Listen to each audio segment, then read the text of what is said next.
On a dit là-bas, là-bas c'est l'unicité. Mais ici, c'est maintenant l'unification qu'on appelle Wahidiyya. C'est ça que les savants appellent communément Tawhid, c'est-à-dire unifier Allah. Croyant qu'ils sont dans l'unicité, alors qu'ils ne sont pas dans l'unicité, ils sont dans l'unification.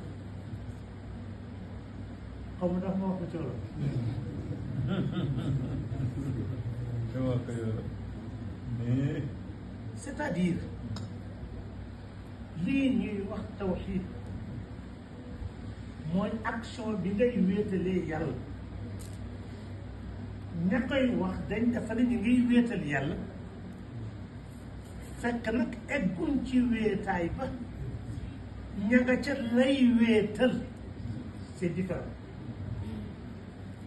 lii moo tax Cheikh Ahmad Tidiane bi mu ñëwee nga xam ne waliyu moo ñu ngi faham jadid nouvelle compréhension gars yi di wax ci tawhid mu ne yow mii wax tawhid ne yaa ngi wéetal yàlla yàlla mi wéet ak yow mi koy wéetal sàmm gis naa ni tudd nga ñaar ay nal tawhid ana wéetal ñëpp ngaa gémmi mu ne kenn mënul wéetal yàlla illa bi baabi fanaayi fi zaatillahi tabaraka wa taala kenn mënta wéetal yàlla loolu ci bunt jeex takk ci maanaam wéetaay ñëpp ñoo jox ko lii muy faham boo xam ne bi bu bees la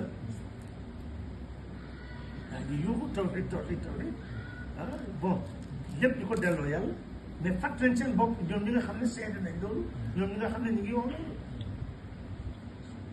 tant que yaa ngi gis loolu ñaara ngi taxaw wéetal ak bopp xaqiqa wéetal foofu yow dootoo fa nekk ci ki ngay wéetal moo fi nekk booy waxit ci làmmiñam ngay wax. Donc l'unification, quand Cheikh Tidiane est venu, il a trouvé les grands savants parler de tawhid, c'est-à-dire d'unifier Allah. Il dit Allah qui est unique, et vous qui l'unifiez. Mais vous avez nommé deux. Où est l'unification? Où est l'unicité? Alors, ils étaient tous bloqués. Il leur a dit, on ne peut pas donc unifier Allah que par la voie de l'extinction dans l'unicité d'Allah. إلا بباع الفرق بذات الأجر.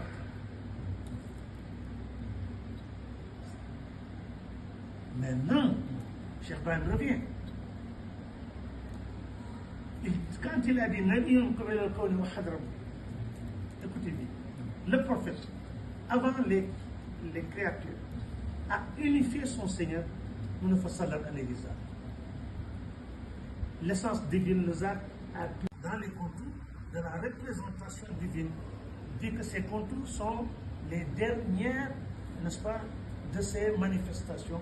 Alors là, maintenant, c'est là où Allah s'est identifié. Le Béth l'a dit tout à l'heure, Allah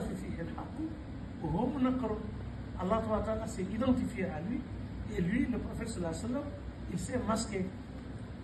Dans un autre vers, il dit معروفا لدى كل عاقل وما عرف المختار إلا بنفسه. Il s'est masqué, mais connu, reconnu, n'est-ce pas, des êtres intelligents, mais on ne connaîtra cet élu, en l'occurrence le prophète sallallahu alayhi wa sallam, qu'en lui-même.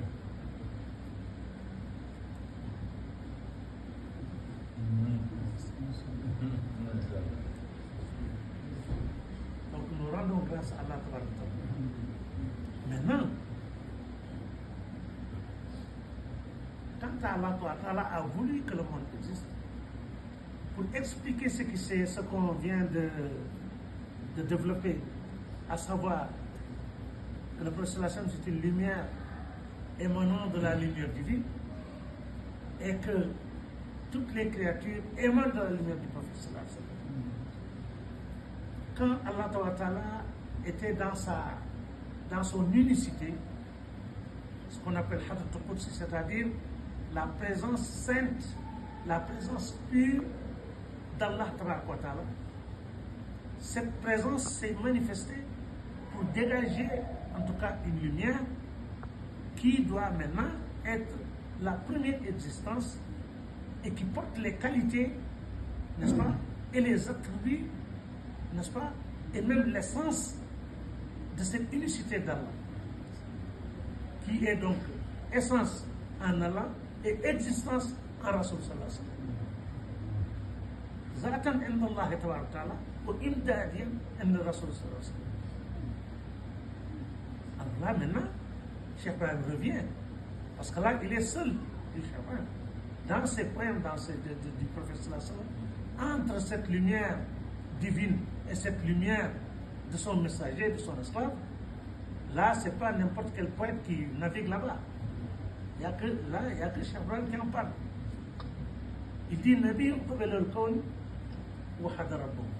Le prophète, avant la création, a unifié son Seigneur. Donc cette lumière, quand elle est sortie, l'autre, c'est l'unicité, et cette lumière maintenant existentielle est l'unification. C'est mis à unifier l'unicité d'Allah Ta'ala. On a dit là-bas, là-bas c'est l'unicité. Mais ici,